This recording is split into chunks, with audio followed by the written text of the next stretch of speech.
Hey, what's up, folks? Welcome back to another edition of Football Theory. I am lifetime Longhorn Rod Babers. Pleased to be joined by the coach. He's got a lot of accomplishments on his resume. I'll try to do him justice.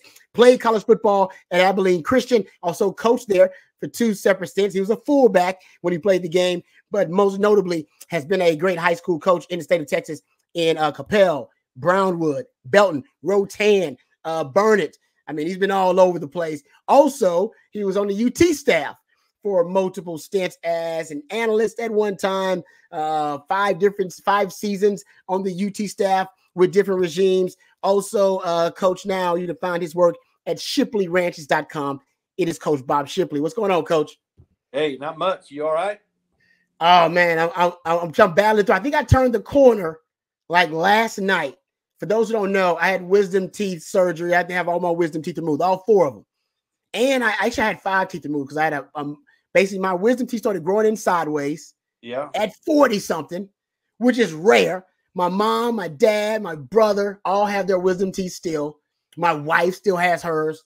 I assumed I was in the clear, but no, turns out my dentist told me that I won the bad lottery.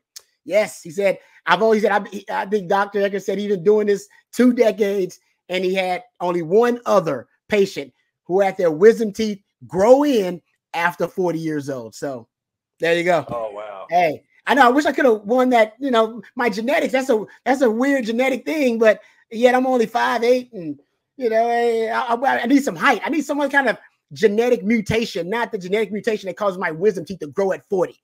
But that's okay. We got to take it care of, Coach. We got to take it care of. You don't have anything else growing, do you? I hope, man. You know what? I hope not, because I don't know if I can do this again, man. That rocked my world a little bit right there. All right, Coach, there's a lot going on in the 40 acres. Coach Sark actually addressed the media, and I want to get to some of his comments. He's also created a new position on the 40 acres, and I think it's really interesting.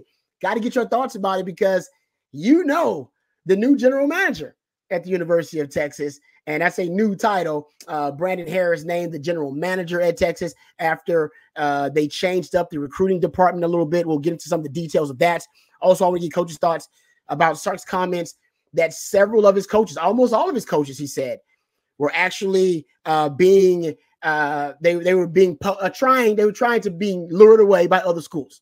That almost all of his coaches at one point had an offer from another school or from another football program organization because people like what they're seeing at Texas. So we'll talk about coaches and organizations, programs poaching the Texas coaching staff, which is something I think you have to worry about more and more if Sark has success. We'll also get into some of the basic common creative concepts between Steve Sarkisian and Kyle Shanahan. Kyle Shanahan, of course, lifetime Longhorn, one of my good friends, but also a good friend of Steve Sarkisian. And Steve Sarkisian has openly talked about his admiration for the Shanahan coaching tree and for the Shanahan offenses and those concepts. And I happen to know that there are several concepts, several ideas that Steve Sarkisian has taken to heart offensively after learning about them in his time in Atlanta after following Kyle Shanahan. And even to this day, some of these concepts are concepts you can still see in the Sark offense. Actually, they're heavily influenced by my man Shano, and I think that's important. We'll get into that too. Before we get started, let's give a shout out to our sponsor, Laura Baker. Football Theory is brought to you by accomplished Austin realtor Laura Baker and the Andy Allen team at Keller Williams. They can handle all of your real estate needs in the Austin area. Laura is not only a diehard Longhorn fan, but a longtime Austin real estate expert. Give her a shout today at 512-784-0505. That's 512-784-0505. All right, that is how you reach out to Laura Baker and the Andy Allen team at Keller Williams. And thank you very much to Laura Baker for supporting Football Theory. All right, Coach, I want to get your thoughts about the shakeup in the recruiting department for Texas.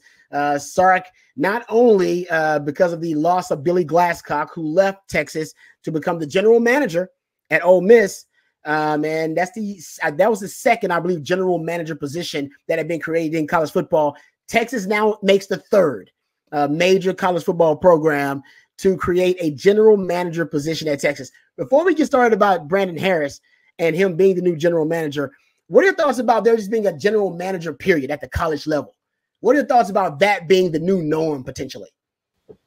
Well, it is. There's a business aspect to the to the business that we haven't had before, NIL and, transfer portal. And, it takes more behind the scenes work now on the staff so that the staff can do what they do best, and that is coach. So I haven't talked to Brandon. I've texted him, but I haven't talked to him. I know he's got a lot of things going on right now, and I'm the last thing probably he wants to talk to. But I would be interested to know, exactly what that job description is, as opposed to the chief of staff. You've got the chief of staff, and now you've got the general manager. Yeah. But I really think that Brandon, he came in. Tom Herman had recruited him at Ohio State. He wound up going to LSU, and then I guess they hook up at Houston. Maybe he was at, I know he was at LSU, and I think after that he kind of got into like coaching right after college. He came didn't waste any time. He came in 2018 or 19, I think, with us. And anyway, great guy, great personality, very outgoing. He's a go-getter. He's a hard worker. He's innovative in his the way he sees things, and I think with the NIL coming in, he saw that as an opportunity. For him maybe to fill a niche that, it's not like you can, get on the phone and call somebody that has experience with that. Nobody had experience with that. Exactly. So that's why I think a homegrown guy like him, who learned it from the birth of NIL with the program and how it's worked, it's great to have a guy on staff who is your contact person who can. I'm not saying that's all he does. Obviously, there's a lot more that he does. But that's one thing that he could take off the coach's plate, and they've got a reference to their NIL stuff and all their staff meetings and so forth. But I think it's a great move. I think it's just shows that where this business is going. It is a business. It is a business. More like a pro football team. And so general manager is going to handle things that they haven't had to handle before. And Brandon, for those who don't know, Brandon Harris named the general manager. John Michael Jones is actually now the director of player personnel. He's the one that actually officially replaces Billy Glasscock. Then it's Taylor Searles, director of recruiting, and Kendall Perry. She's the director of recruiting operations. And I imagine, Coach, some of these folks, was John Michael Jones on the staff when you were there too? We go back a long way. Wow. Okay. Give me a little background on John Michael Jones. Yeah. Since he was a freshman in college, 2013. Wow. We hired John Michael as a recruiting intern, a student worker, basically. He's a guy. I'll tell you a funny story about John Michael. I told this on Coffee and Football yesterday, I think it was, but with Bobby. But he came in, and we're trying to show him the ropes, how we evaluate kids and all that stuff, because I was a defensive analyst, but I was also very involved with the recruiting department. In fact, I officed with the recruiting department. And John Michael said, "Hey, I want you to take a look at this kid." So he turns on the film, and I'm watching. I watch about 2 minutes, not even that much. I say, that guy wouldn't play on my flag football team. And let me just get something straight with you right here. If this is the kind of player you think that we can have at the University of Texas, then maybe you need to go on over to another department, maybe sociology or something, where you can make everybody happy. You ain't going to cut it in this business. He just died. He was on the floor and died. Coach, that's me when I was in high school. I said, no. Yeah. He said, I just wanted to get your professional opinion. I said, well, there you have it, man. I hope I didn't hurt your feelings too much. Get out of here. Yeah, that is fantastic. He was kind of playing a joke on me, but oh man, I have more of a background with him than probably anybody in the program at this point. Wow. Because we work so closely together with on Mac's staff, and then he just worked his way up. He graduated, and they created a spot for him, and he just slowly moved up and has done a great job. One of the things that he helped us with immensely is our walk-on program. Okay. And when I came back with Tom Herman, I was in charge of the walk-on program. And so John Michael had a vision for the walk-on program, And he said, I want to help you if I can. And I'm like, yes, absolutely. What do you got? And so anyway, he came in. I told this story yesterday morning with Bobby, but he came in and said, I've got a list of candidates, because when you're recruiting walk-ons at the University of Texas, they have to get into school on their own academic merit. You can't pull any strings and get them in anymore. They have to get in school on their own. And if they do, then you can, evaluate them. And that's the way they used to do it. They used to say, well, if you get in school, let me know. You want to walk on here? Texas, prior to John Michael, was not proactive in recruiting walk-ons. John Michael flipped that around, and as a result, got Jet Bush and other walk-ons that have been contributors because of the way he did it. But anyway, it was ingenious what he did. I don't want to take too much time with this, but he wound up going and looking at every service academy coach and their social media and what athletes they were following. And then did the same thing with the Ivy League schools, the Ivy League coaches, who their recruiting coordinators were following. And so we did not have the manpower to go in, because it's a needle in a haystack. Because it doesn't matter how good a player they are. It doesn't matter if they want to come to Texas. Can they get in academically? And so John Michael figured, well, let's let the Ivy League schools and the service academies do the homework on them. And if they pass, their standards of academics, then we knew that the coaches would follow them and be actively recruiting them. So that's how we got our recruiting database. That's the kind of outside the box thinker that John Michael was, and that was just amazing to me. And I bragged on him every time I could talk to anybody. I bragged about John Michael because that was so innovative and creative. And then we started actively recruiting those guys, bringing them in for games, giving them tickets to games, and letting the hostess show them around and stuff, and just being proactive on recruiting them. And we felt like that if we had a kid that had an FCS offer maybe, but he didn't have an FBS offer, that he would rather walk on at Texas than go play at maybe Stephen F. Austin or Abilene Christian or one of these other schools. And sure enough, we had guys that came in that had offers from smaller schools, but wanted to come take their shot at Texas. And so I would brag on him a lot. He'd say, Coach, you don't have to do that. I don't need that. I don't want that. I just want to win. That's all I want to do. I want to win.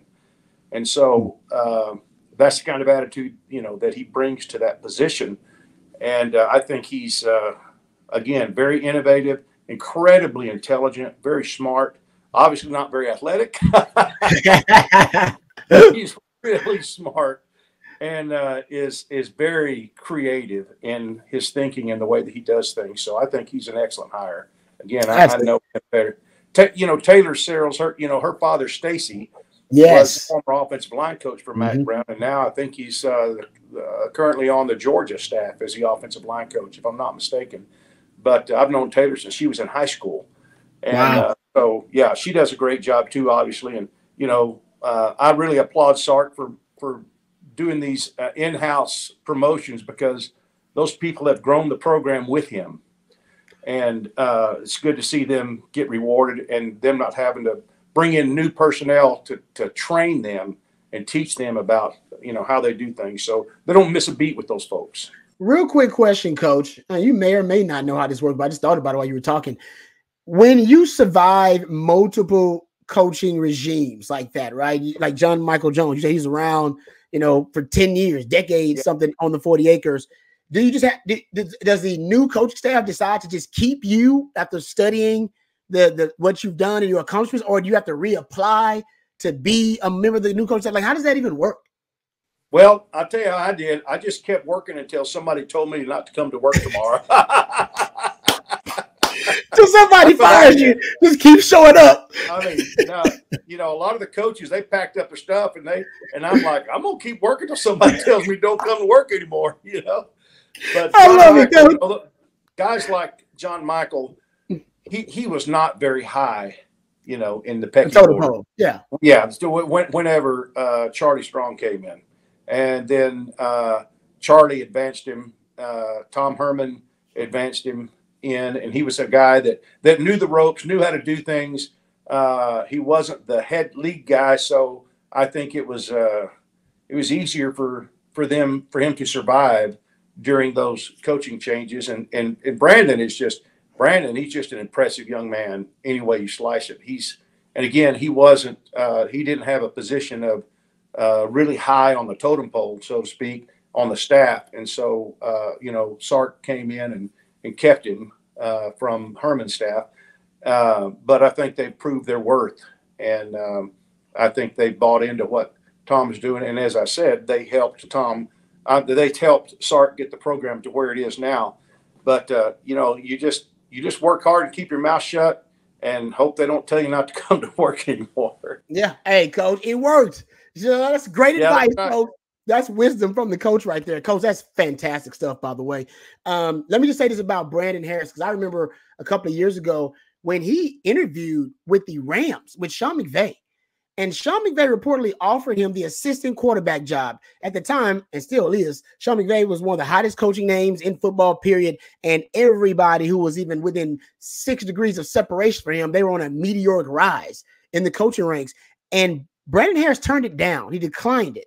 And I thought to myself at the time, I said, man, either he knows there are great things in store for him at Texas, or he doesn't want to coach. He maybe wants to be, and I don't know. It still could be one of them. It could be both of them, right? Maybe he knew that, hey, I could be general manager here one day. Because Sark said I liked him from the jump. Sark said me and him vibed, and I liked him from the get-go. When the boss really likes you, no matter how low you're on the totem pole, it's a good thing. There's a reason, there's a way for upward mobility there. So I think that also played a role because Sark really liked him. They saw football world the same. But the reason that maybe another reason to decline an offer from Sean McVay to join his coaching staff was that he doesn't want to coach on-field football. Maybe he wants to be a front office guy. Maybe this was the role that he envisioned for himself. Because otherwise, when Sean McVay offers you a job, you take it. Yeah, I think.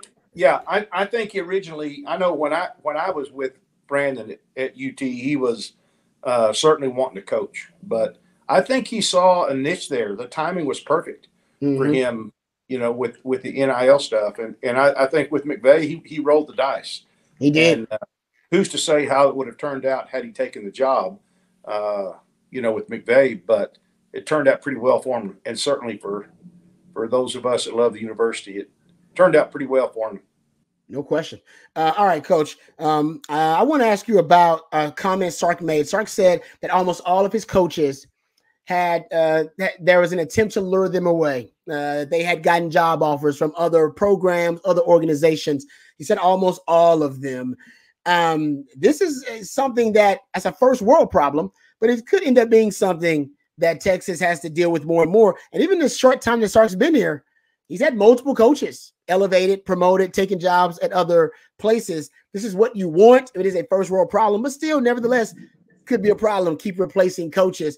What are your thoughts about the job that Sark has done building the coaching staff to the point where already in year 3, your coaches are coveted by other programs? And what do you do as a coach? You've had to deal with this, Coach. What do you do when you have success and then you have to realize your coaches may want to leave and start their own journey as a head coach or as a higher level coach?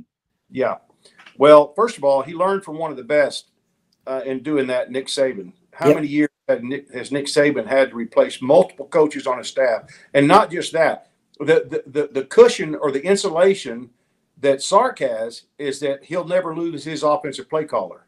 That's true. Yeah. He's doing that. How many times did Nick Saban replace his play caller and they didn't miss a beat? They didn't miss a beat. So Sark has insulated himself a little bit because we know the offense will always be in good shape with him, calling it. When you start getting into position coaches, once you get that program started with Saban, it was plug and play, just plug and play. I mean, he knew what he wanted. And he knew the type of person. And so I think that background that Sark had while he was with Nick will help him. He knows how to handle that transition. And I think, obviously, when that happens, there's no hard feelings because you've seen coaches recycle and come back and work for them, work for coaches a second round or whatever, and I think that's part of it. And I obviously was never a head coach at that level, but you know, I always, again, thought it was a compliment to our program and to our kids and staff when somebody else, you know, wants to get your coaches to try to emulate what you're doing. Yep. And so if it's anytime a coach has an opportunity to better himself, I always encouraged it. And, you know, as long as he felt like he had a chance to win, that's advice I always gave him. You know, it can be a great deal. Do you think you can win? You don't think the things are in place for a coach to come in and change the atmosphere, change the culture to a winning culture. If you don't have the horses, then it's not always good to go get a coordinator job when you're a position coach, or go get a head job when you're a coordinator. Yeah. If you don't have a chance to win, because it can be a death sentence, you know, because everybody wants to hire winners. Nobody wants to hire losers. Yeah, no, you're right about that, Coach. That's a great point. Hopefully that's a first world problem Texas has to deal with year after year. Everybody wanted to emulate, replicate what they're doing. All right, before we get out of here, I want to get into a little. This is kind of a Super Bowl. It's a Super Bowl related conversation, but we're not talking about the Super Bowl. I know some people, they only want to talk about Texas football, and I get it. But Sark has been very open about his admiration for the Shanahan coaching tree. He's talked about visiting Sean McVay. Speaking of Sean McVay, he's had Kyle Shanahan in. He followed Shanahan in Atlanta. He talked about them getting close while he was trying to transition that offense from that 2016 offense to his 2017 offense. And he's talked about how in the offseason he studies those offenses and he really tries to integrate some of their most effective concepts and ideas within his own offense. So I was just looking at it, and there are a few. As a matter of fact, Sark mentioned one of these today. Not today, earlier this week, I should say, when he has media availability. One thing that those offenses do have in common is that the theory is that it was heavily influenced creatively by Shanahan after that 2017 season where he spent in Atlanta, 2017 and in 2018, by the way. Position fluidity. Sark remarked that he taught all of his wide receivers how to play every position among the wide receiving group. That is a staple of the Shanahan system. Multiplicity, right? Movable chess pieces where you can move all these different guys, put them in different, they're interchangeable pieces. You can put in different places within the formation. When Devontae Smith was asked the biggest difference between Mike Loxley's offense and Steve Sarkisian's offense, he said the offense stayed the same, but it's not necessarily you're this receiver, that receiver, whatever the formation where you're at, that's where you at. You can be anywhere, play on the outside. Next, you could be in the slot. I think that kind of helps us all a lot because now we can all get a feel for the inside and the outside. So even at Alabama, interchangeable pieces and having your wide receivers have position fluidity, big in Sark's offense now. That is a staple concept for the Shanahan, staple principle within the Shanahan offense. Also, condensed formations. How often do we see Sark running condensed, compressed formations where everybody is really tight together? All right. If you go look at the Shanahan offense throughout the years, it actually leads the NFL in condensed formations, compressed sets. And that's something that Sark loves. As a matter of fact, the Shanahan offense this year averaged 19.9 yards of width per formation. I mean, that's pretty compact, and it helps you out in a lot of ways. The defense has to play off because they might get rubbed or picked. The corners usually have to play outside leverage. Why would you play inside leverage when everybody's compact and compressed in like that? You make the DBs have to be force run defenders. All of these are things that Sark uses within his offense that also I believe that were heavily creatively influenced by Shanahan. Pre-snap motion. Pre-snap motion is one of them. I think that's what you'll see more of this year. You know, Sark is big in pre-snap motions and shifts. He's about a 55 to 60% rate right now. I bet this year you should get that close to 70%.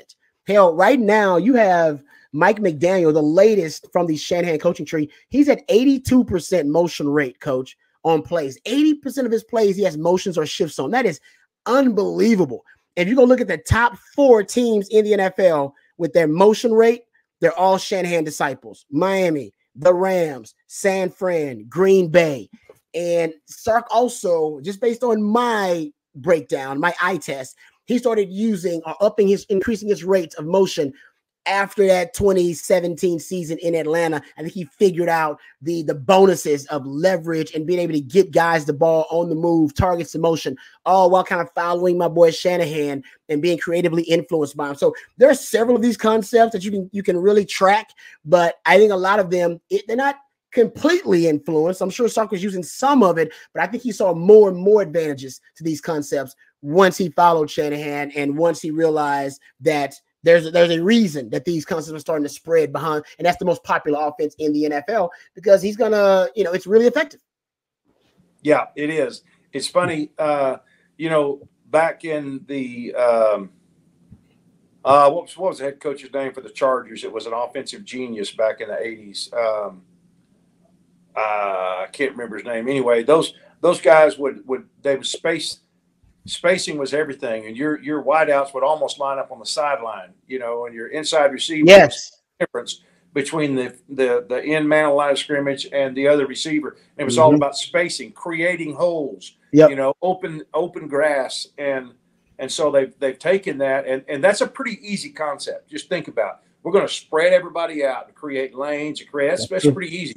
But it was hard for me as the end of my career, people started coming in with these condensed formations and things like that.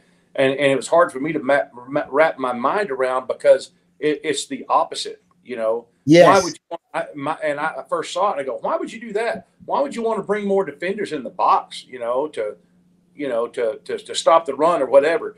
And I don't like running out of it because you do bring more defenders in the box. But if you ever get past the line of scrimmage, you got a chance to go a ways. But so they've had to figure out ways to utilize and make it difficult for the defense. And you said what you mentioned about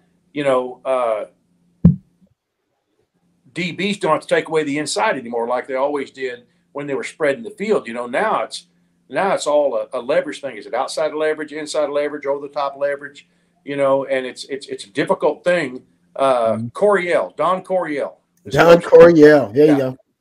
Yeah. But you look at how Shanahan uses Deebo Samuel and Christian McCaffrey, and it's unbelievable the way that you don't know for sure where those guys are going to wind up, but he's going to get them the ball in a lot of innovative and creative ways. And I see Sark doing the same thing. I think it is. I think it was 17. Was it 17 when Sark took over as the offensive coordinator, and the Falcons wanted him to run Shanahan's offense? Yeah, basically, yeah. He was forced into learning it, and it may have been one of the greatest things that happened in his coaching career was to develop that style of offense from him 7 years ago. Yep. No, that's a great point, Coach, because Dan Quinn was the head coach, and Dan Quinn, he's actually done a really good job hiring. I think the coach he just hired was Cliff Kingsbury now, right? He's trying to hire him as the OC. Right. Yeah. Because this is why Sark chose PK as his defensive coordinator. He said, I had trouble matching wits with that guy. I had trouble trying to go up against that Washington defense. So I wanted that defense when I became a head coach again. Bob Stoops did the same thing with the air raid. He said, I had trouble defending the air raid. So I want the air raid as a part of my blueprint from then point on. And I think for Dan Quinn, he talked about the Shanahan offense and he wanted to keep that because they were the best offense in the league the year before. And here's the tweak though. And I know we're up against it. So we'll probably end it on this note. The tweak for Sark, when he wanted to follow the Shanahan offense, was how do I follow the Shanahan offense when it is so uniquely power oriented, meaning you have power sets and power formations, power personnel packages. Shanahan runs 2 backs, 1 tight end, 2 backs, 2 tight ends on 40% of his plays. That's 2 running backs or 2 tight ends on 40%. A third of those are 21 personnel. And about 11% you got around, that's your 22 personnel. Those are the rates for this season. And he's always been heavily influenced by 21 and 22 personnel. But Sark is a spread guy, naturally. He's more of a spread-oriented guy. So what Sark did, he did use the 21 personnel. He just used the pony package instead of using the traditional fullback like Shano likes to use. He used Tevin Coleman, I believe Devontae Freeman, were his 2 tailbacks for Atlanta. And he used the same principles that Shanahan used when he did 21 personnel, 22, except he utilized it from a pony package with 2 tailbacks. And I will say this, and we can end on this note. This season, last season and even the season before that, his most explosive, most effective, all right, and his most efficient personnel package is 21 personnel. I knew you were going to say that. It is. It is. You've been preaching that. I'm telling you, Coach. That all season. Yeah, you saw it in the bowl game too, didn't you, Coach? Yeah, ran it right down their throat, running 21 personnel. Yeah. Sark, I'm telling you, I think he's going to use it more, but that also, I think, is one of those staples that he took from the Shanahan coaching tree. And because, like you said, Coach, he had to adapt it. He ended up adapting and put his own spin on it, and his own spin was a pony package, and it was brilliant. It was brilliant. Yeah, one of the things that amazes me and probably takes as much work as anything, once you decide that you want to have all the pre-shift formations, the motions and shifting and all that, is most plays are already very wordy and it's very long. And then you add, so how much verbiage do you have to add to shift three guys? And, you know, you can shift two or three guys at the same time if you want to, but the ball can't be snapped. They've got to be set. Otherwise, you can only have one guy in motion when the ball snapped. So to be able to come up with terminology that's easy, and that's short, that doesn't, you know, take 10 minutes to signal in or call in the huddle or whatever, that's people don't realize the verbiage. You want to try to keep it as simple as you can, yet concise, so that they don't get it confused with, did he say this or did he say this? These two words are kind of alike.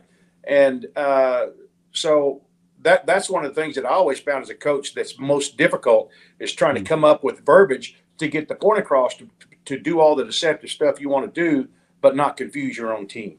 No, that's a good point, Coach. I want to say I read something doing Super Bowl research that Shanahan goes into the games with he claims about 30 plays. He got about 30 plays. I mix and match them differently, different formations, but I basically got like 30 plays.